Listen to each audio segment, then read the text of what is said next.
pairing up a remote control to any of the Ray-X curtain track systems. All the motors, if it's radio control, the pairing up a remote control procedure is exactly the same.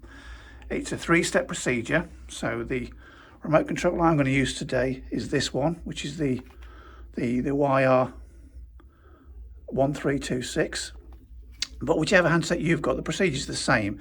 It's basically, you go to the bottom of the motor, you press a program button, the light will come on. You go to the back of the handset, and here you can see there's a little hole, which is the program button on the remote.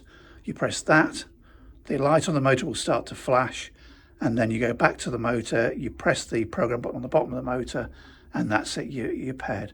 So, okay, so first of the 3-point procedure is the bottom of the motor.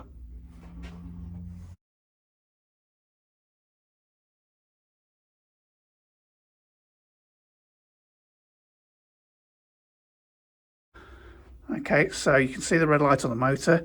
I'll press the program button on the remote and you'll see the red light on the motor starts to flash. We go back to the motor, press and let go. Okay, and now I have control of the curtain track.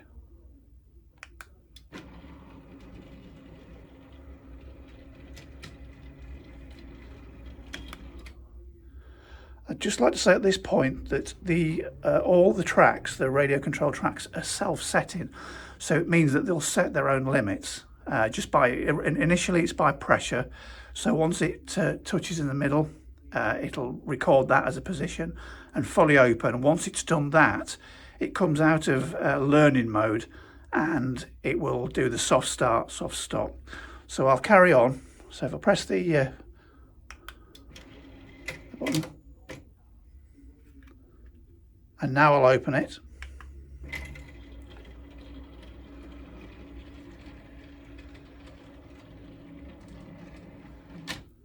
Now you can see how that was slow. There was no soft start or soft stop function registered on that. So now when I press the close button or the open button, you'll see it slowly start off, then speed up and then slow down.